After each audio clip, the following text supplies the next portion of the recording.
Stop. Don't scroll. You feel that weight in your chest right now because you've been trying to sustain a life that God has already taken into his hands. You are operating as if you were an orphan, but the Father is saying, the chosen one doesn't carry the burden bearer carries the chosen one. You've been in a long period of silence, exhausted and close to giving up, but what you did today opened an exception in heaven. Your soul is on permanent alert. You lay down to rest, but your mind is still running marathons through the problems of tomorrow. You wake up at 3 in the morning with a tightness in your chest that has no name, a vigil of someone waiting for a confirmation that never seems to arrive. Your body is paying the price for a war you weren't meant to fight alone. This alert mode is draining your spirit. Even the simplest decisions have started to paralyze you. You find yourself standing at crossroads, fearing that any choice made in this urgency will lead to ruin. You recognize a pattern of mistakes, the same traps appearing with different people and in different contexts, yet you cannot seem to break the cycle.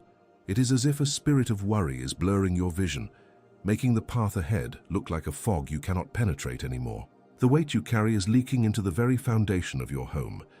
Your spouse has learned to stop asking how your day was, fearing the storm they see in your eyes. Your children no longer call you for the small things because they can feel your mental exhaustion. You arrive home, but you are not truly there. You sit at the dinner table and discharge the world's weight on those you love most, leaving only silence behind.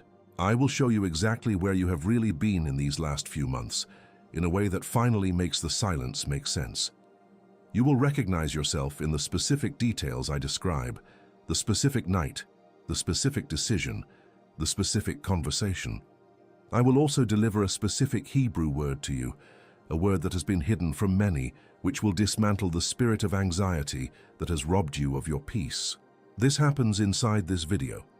At the end, I will declare 3 specific names over you. This is not a generic blessing. It is a specific commission that will change how you walk into your house this evening. I do not promise your life changes by tomorrow morning, but I promise that if you stay until the end, you will leave with something specific in your hand and a seal upon your life. If you leave in the middle, you leave without the sealing. You are like a seed in the middle of winter. The ground above you is hard, cold, and dark, with no external evidence of life. But you were not buried to be forgotten. You were planted with intention by hands that knew exactly what they were carrying. The darkness you feel is not the end of your story. It is the environment required for the root to take hold before the harvest of abundance finally breaks through the surface. You have not been fighting poorly. You have simply been fighting without the instrument that was promised to you. Imagine a soldier sent to the front lines without a map, or a provider sent to the granary without the key. You have been trying to sustain a kingdom using only your own strength, unaware that a specific tool exists to carry the weight for you. Today, that tool is being placed within your reach to change your stance forever. Before we proceed, type "I am here" in the comments as a decree of your positioning. Regarding this weight that makes you come home exhausted, there is something Joseph and Solomon left recorded. It is a 2-minute key that fits perfectly into your ordinary day, shifting your frequency from survival to sovereignty. It is the secret to maintaining the supply line even in the middle of a drought. I will show you this key in a few moments. If for any reason you need to leave before the end of this video, this instrument is already waiting for you in the first pinned comment right below. But I urge you to stay until the very end, because without the context I am about to reveal, the key will not function with the same power in your hand. The revelation is the fuel that makes the tool work. Don't let the enemy steal the context before you receive the seal. We are about to enter the vault of the administrator, the place where the chosen ones learn to govern the lack until it becomes abundance. But first, we must answer a question that your soul has been asking in the dark. What happens to a seed that no one planted, that no one waters, and that yet insists on growing against all odds? The answer lies in the name you have forgotten you carry. Let us begin. You arrived here because something you did today opened an exception in heaven. The word was given. But between the supply line promised in the Spirit and the actual bread on your table tomorrow morning, there is an interval. An interval the adversary knows better than you do. It is in this gap, between the granary of heaven being opened and your pockets feeling the weight of it, that most chosen ones lose what was granted. Not because the decree was revoked, but because they reached Monday morning without the instrument to sustain the peace they felt tonight. Solomon was the wisest man who ever lived, a biblical record signed by God himself. When he could ask for anything, anything at all, he didn't ask for wealth or long life, he asked for wisdom. God was so moved by the request that he gave him wisdom and everything else alongside it. He judged the dispute of the mothers, wrote 3,000 proverbs, and governed Israel at its historical peak. The Queen of Sheba traveled for months to test this wisdom and said not even half had been told. Even Jesus cited Solomon by name, and he didn't take this wisdom to the grave, he left it recorded with surgical precision that has crossed 3,000 years without losing its edge. He left it recorded how to stop falling into the same trap of panic every time the supply seems to run low, preventing the cold sweat of 3 a.m. from blurring your vision again. He left it recorded how to walk through your front door as a provider of peace, ensuring the weight of the world doesn't drop the ceiling on your spouse and children during dinner. And he left it recorded how to carry yourself with the column of someone who knows the granary is full. So you stop deciding in the heat of desperation, stop asking for counsel from those who are sinking, and stop believing in cheap miracles. Before I name the instrument, move your thumb to the first pinned comment right below. Don't click yet. Just let your gaze reach it and recognize that it's there. Do that now. I gathered this into a guide called The Code of Solomon's Wisdom. It is a written PDF you read in one 40-minute sitting, plus the audio of the Ritual of the Righteous Sleep in MP3 to listen to before bed, and the written guide of the 7 morning decrees in PDF for the first hour of the day. It is in the first pinned comment below. This is the union of Proverbs with the principles of divine maintenance, taking you from survival into a state of clarity. Solomon wrote it. I organized it for the ordinary day you are living right now, in this week that begins tomorrow. The first instrument is the Ritual of the Righteous Sleep. 10 minutes before bed, guided by Psalm 4:8. I will both lay me down in peace and sleep, for thou, Lord, only makest me dwell in safety.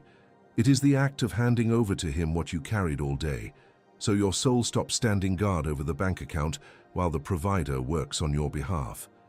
The second is the awakening of clarity, the 7 morning decrees, 5 minutes upon waking, before your phone. 7 decrees from Proverbs that position the day before the day positions you. The posture of a backyard before the routine speaks for you. The value is less than a Starbucks coffee in the afternoon, less than a simple Sunday lunch with your family, less than a tank of gas to drive to church on Sunday. I set it at this value on purpose, not because it is worth little. It is worth what Solomon left recorded for 3,000 years. I set it so the only obstacle between you and the instrument was your decision to reach out, not price, not schedule, just your hand toward the link. There is a 7 days guarantee.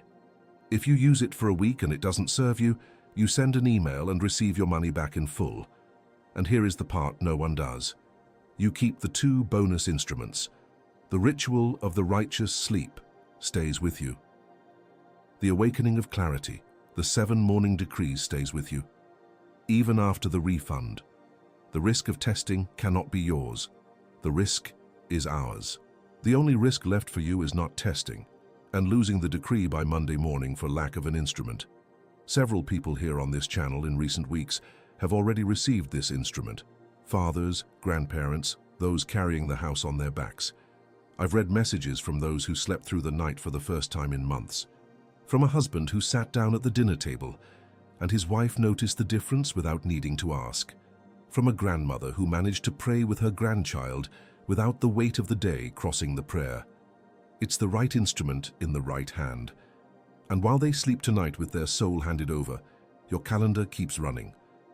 The next night you lay your head down with your soul still on alert is tonight, maybe 3 hours from now. Every night without the Ritual of the Righteous Sleep is a night your body will pay for. Every morning without the awakening of clarity, the 7 morning decrees is a morning the world rewrites first. The cost of delaying is not zero, but do not leave now, the ceiling is not yet finished. What I need to show you next is greater than any instrument Solomon left recorded.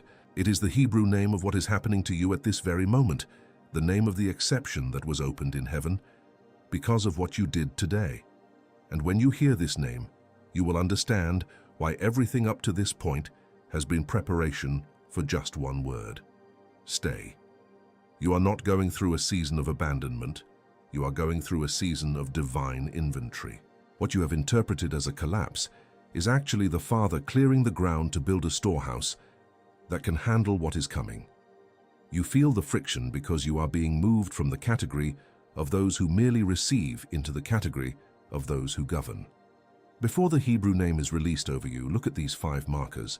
If you recognize these signs in your daily life, it is the proof that the weight you feel is not a punishment, but the friction of a calling that has finally reached its hour of manifestation. First, you have noticed that your prayer life has changed tone, and it feels as though your words are hitting a bronze ceiling. You cry out for a sign, for a feeling, or for the familiar warmth you used to have, but you are met with a silence that feels like a wall. This is the sign of the one being transitioned from milk to solid meat.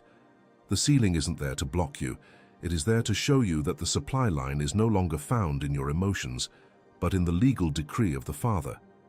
What feels like a closed heaven is actually a vault that is waiting for the specific instrument of wisdom to be used. Second, you are carrying an innameable weight in your ordinary day that makes even the smallest decisions feel like a mountain. You find yourself standing in the middle of your kitchen or at your desk, frozen by choices that should be simple, paralyzed by a fear that one wrong move will lead to total ruin. You have diagnosed the pattern. You see the same mistakes and the same traps appearing with different people and in different contexts, yet you feel powerless to break the cycle. This is the sign of a provider who is trying to sustain a kingdom with a servant's strength, repeating the same struggle because you haven't yet received the key to the granary. Third, and most painfully, you feel a growing distance in your own home that has turned your front door into a place of silent tension. You arrive home and the air changes. Your spouse has learned to stop asking how your day went because they have seen the storm in your eyes too many times. Your children no longer run to you with the small things because they can feel the mental exhaustion radiating from you like a wall. You are physically present at the dinner table, but your peace is miles away, fighting a war that never ends. You aren't rejecting them and they aren't rejecting you. You are simply a carrier who doesn't know how to set the burden down before you walk inside. Fourth, you have noticed breaches opening in your daily life where resources and energy seem to leak out through invisible points. No matter how much you earn or how much you plan, the money seems to evaporate before the month ends, and your energy is drained by 10 in the morning, as if someone pulled a plug on your soul. You are working harder than ever, yet the ground feels like it is swallowing your effort. This is the sign of the seed in winter. The enemy is trying to starve the root before the harvest can break the surface, hoping you will give up while the supply line is still being forged in the dark. Fifth, your only answer to every request for a confirmation has been a thick, heavy silence. You have asked for a fleece and for a dream, or for a stranger to speak a word to you, but God has remained quiet. This silence is not a no. It is the silence of a judge who has already issued the decree and is now waiting for the heir to step forward and claim the inheritance. You are looking for a feeling, but God is looking for a governor. If you recognize yourself in at least 3 of these 5 signs, I want you to stop right now and type in the comments, "I carry what no one else carries." This is your act of positioning. You feel as though you're being esmagated, but you must understand the nature of the camera de pression. A diamond is nothing more than a piece of coal that handled the pressure that others couldn't stay under.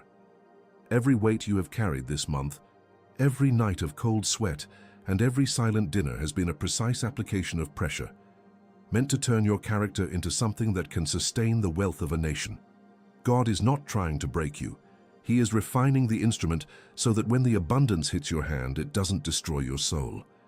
You are being prepared to govern. Before I give you the Hebrew name of what you carry, I must remind you of one thing. The instrument that Solomon left recorded, the code I mentioned at the beginning, does not replace the name you are about to receive. It exists to help you sustain that name in the ordinary, difficult hours of a Monday morning.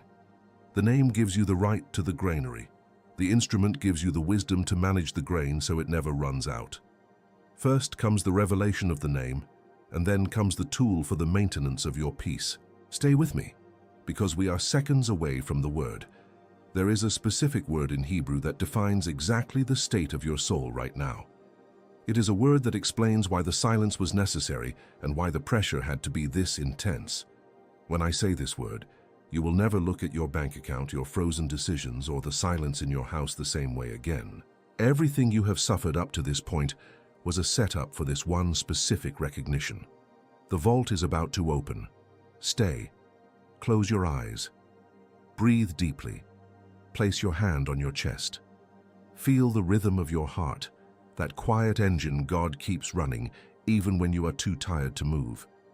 You are standing in a sacred midpoint, a place where the noise of the world must fade so the frequency of the Father can be heard.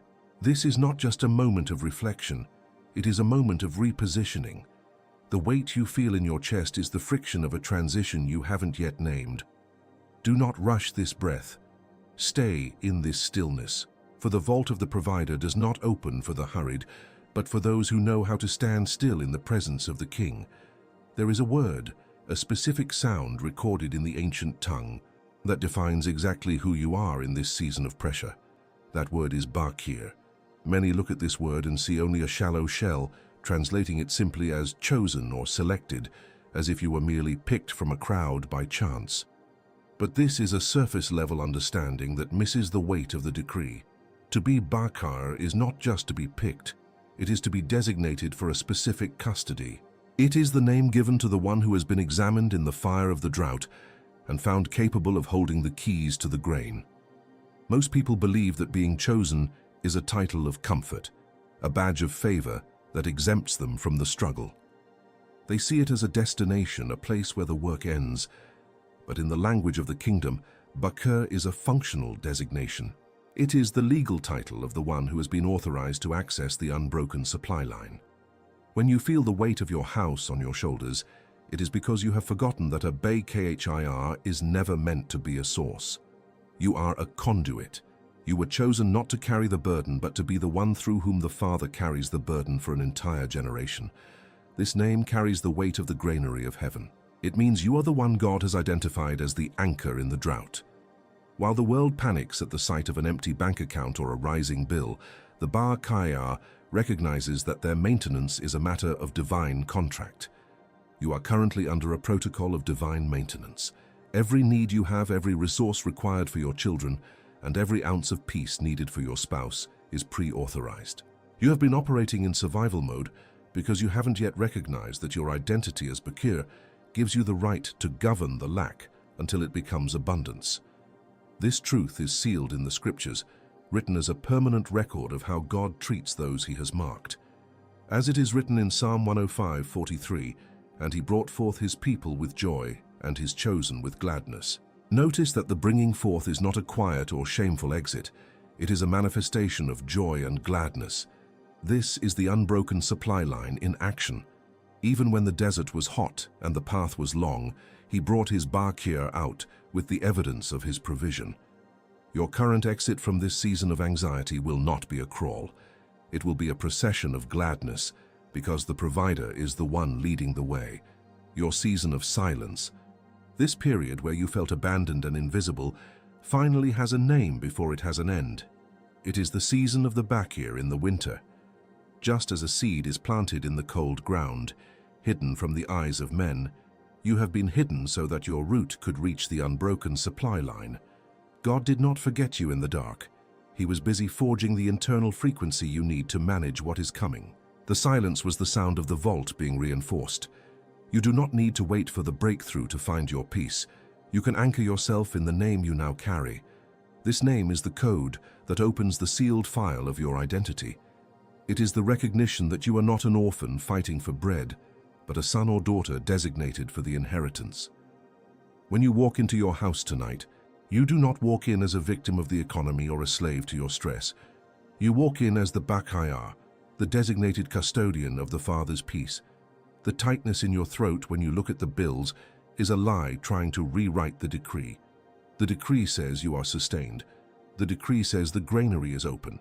The decree says the chosen one is carried by the burden bearer.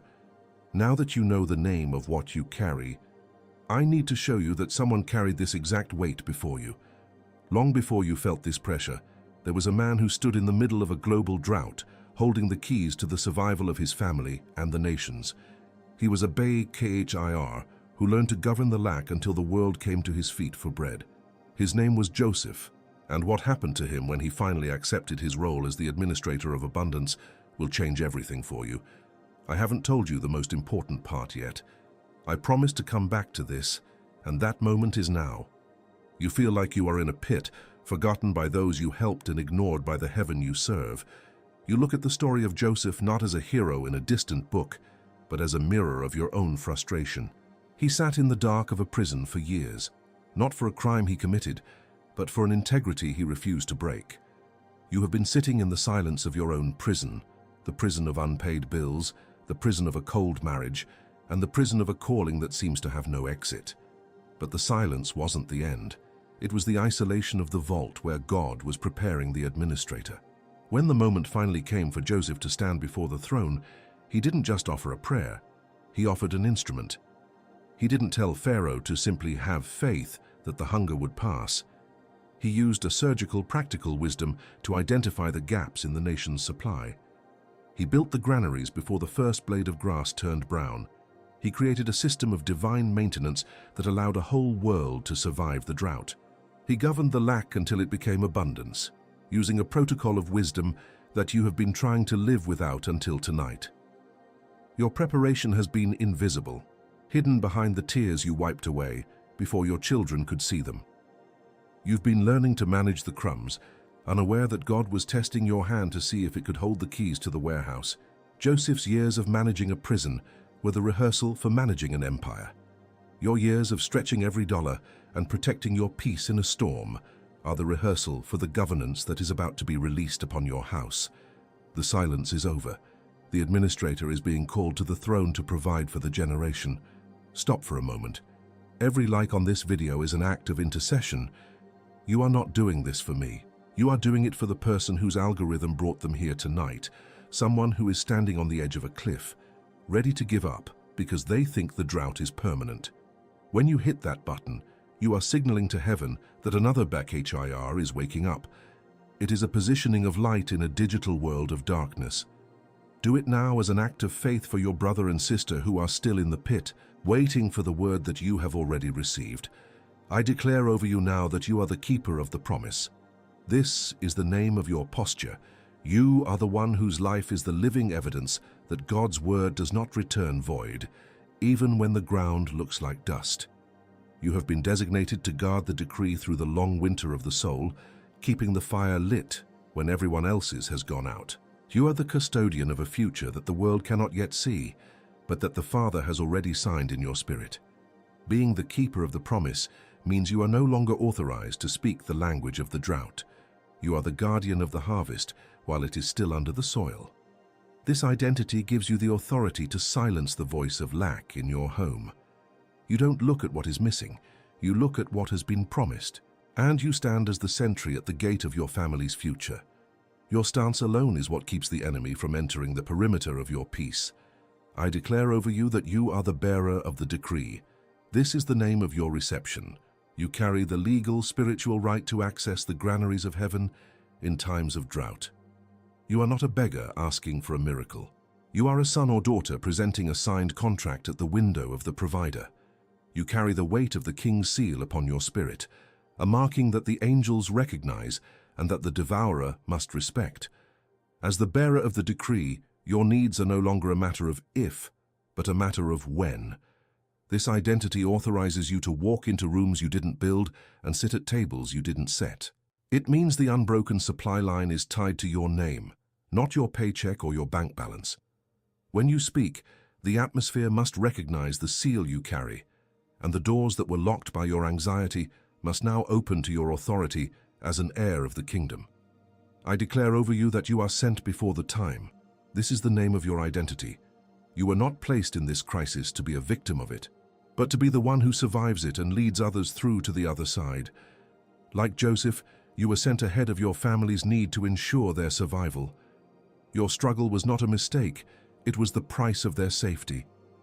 You were forged in the fire so that you could become the shield for those who are coming after you. Being sent before the time means you have the eyes of the administrator. You see the supply before the hunger starts.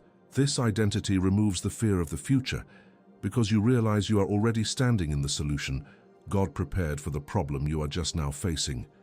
You are the anchor in the drought for your children and your grandchildren. You are the one God trusted with the pressure because he knew you wouldn't break before the grain was ready to be distributed. Joseph operated on this exact frequency. He was sintonizado with the rhythm of the Father's storehouse, while everyone else was listening to the sound of the cracking earth. These three names I have declared over you are the tuning of your own spiritual receptor.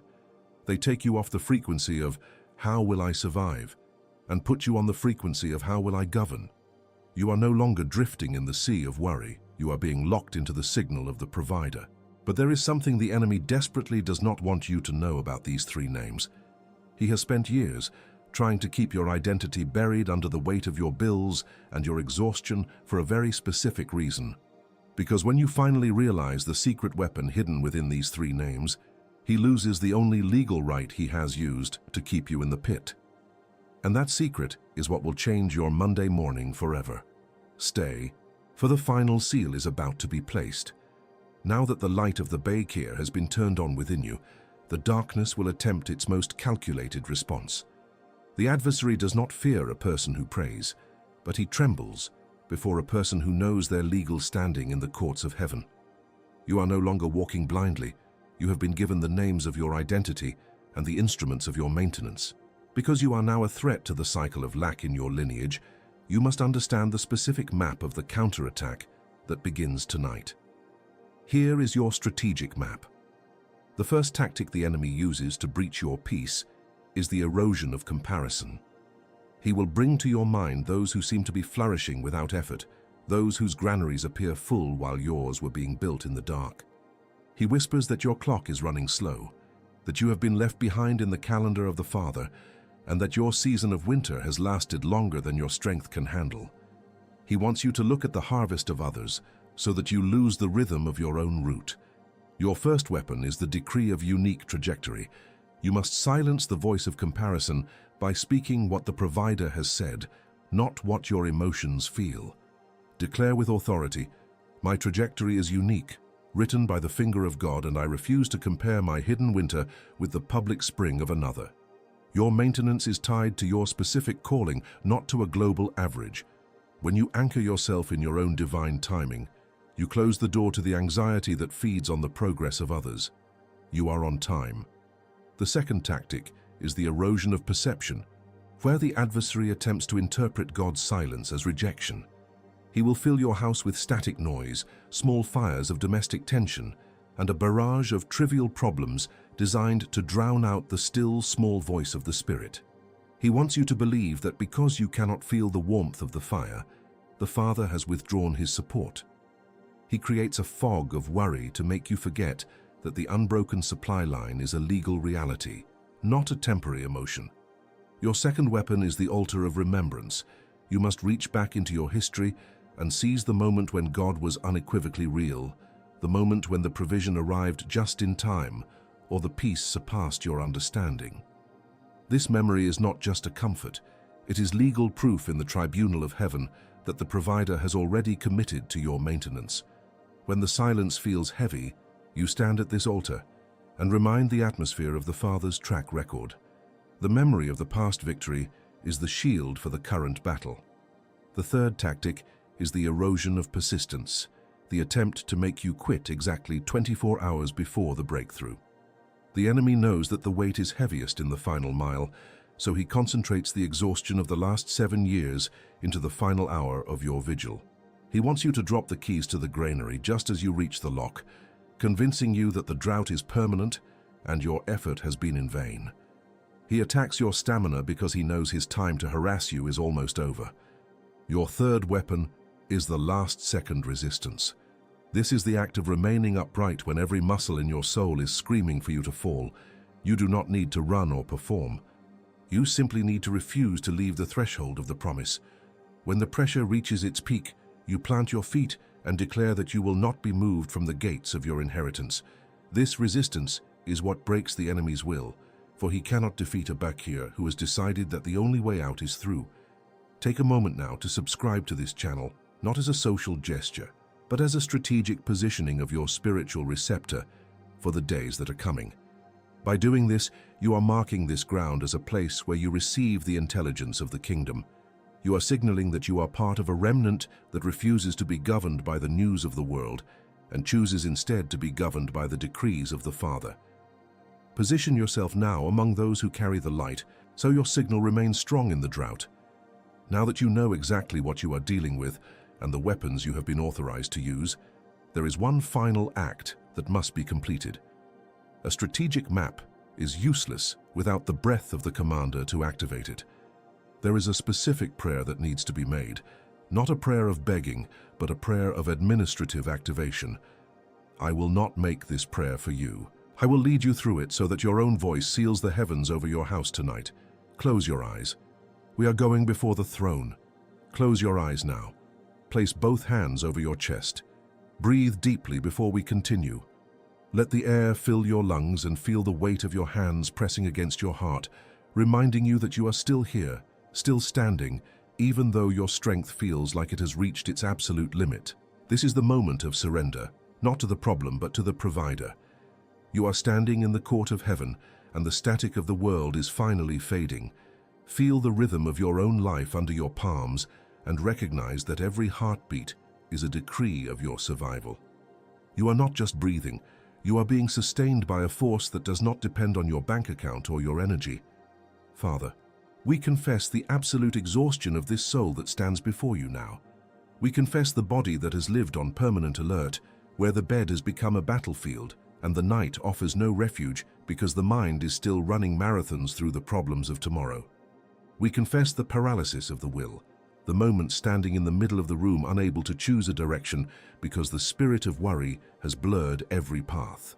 We confess the weight brought into the home, the peace that was lost at the front door, and the silence that has grown between those who should be the closest.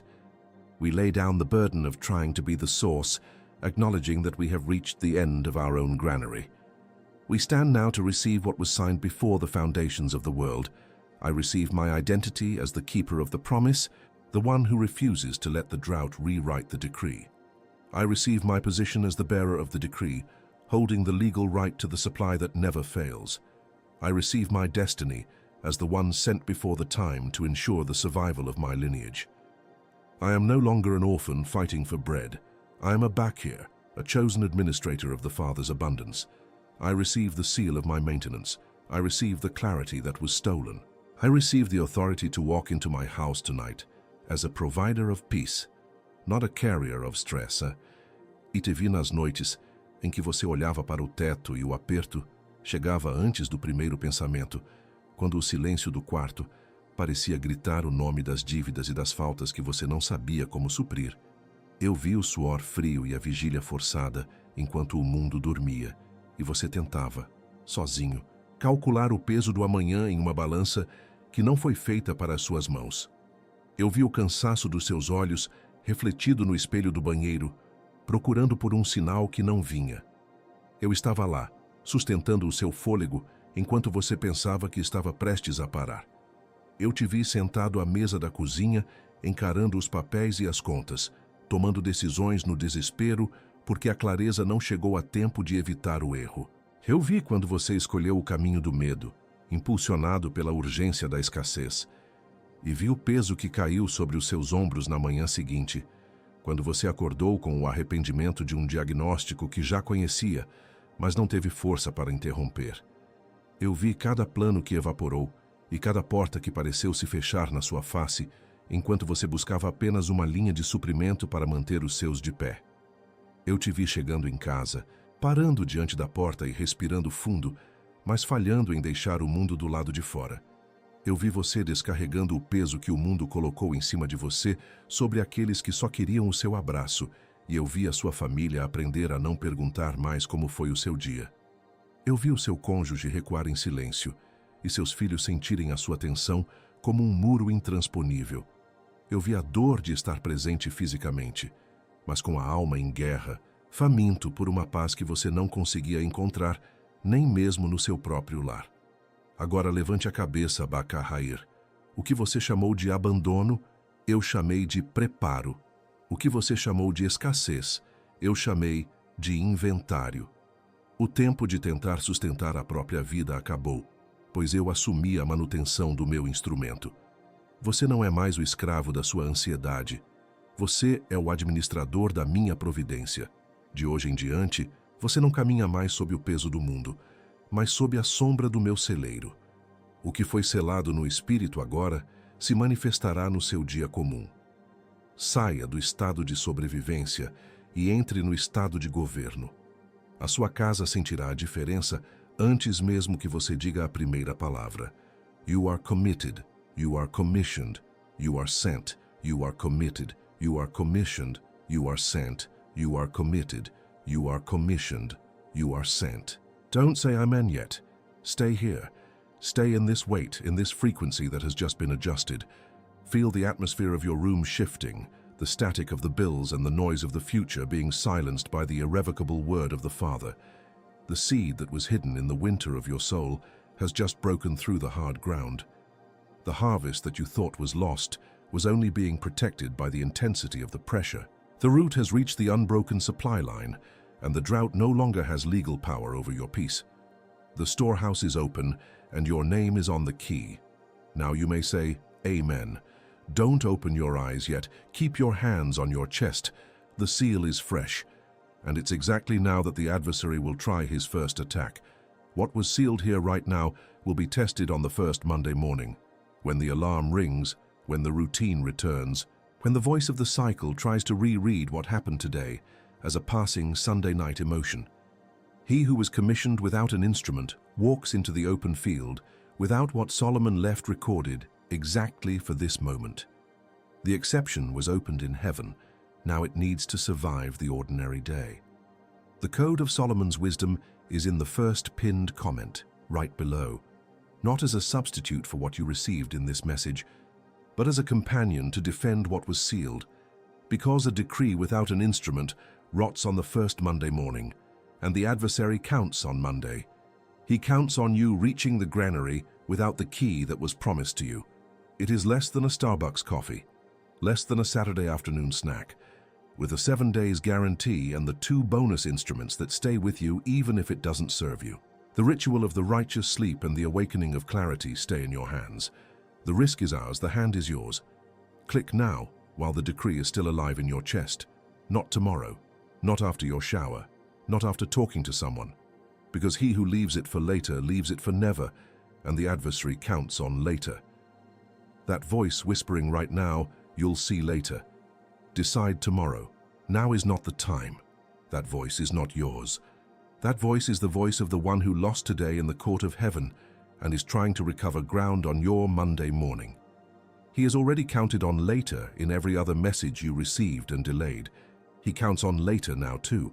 Click before the adversary speaks louder than the decree that has just been sealed over your head. And now, the last word. There is someone in your circle carrying the exact same broken supply line you carried until today. Someone who will arrive home tonight, discharging the same weight of the drought on their children. Someone who will lay their head on the pillow with the same soul on alert, checking the bank account in their sleep. This person will not stop scrolling on their own. They need someone to send them the key. That someone is you. This is not sharing a video. It is interceding for the bread of another chosen one. Now close your eyes, take 3 breaths, and remain in silence until the video ends. What was done here needs to land. Don't scroll, don't leave. Stay.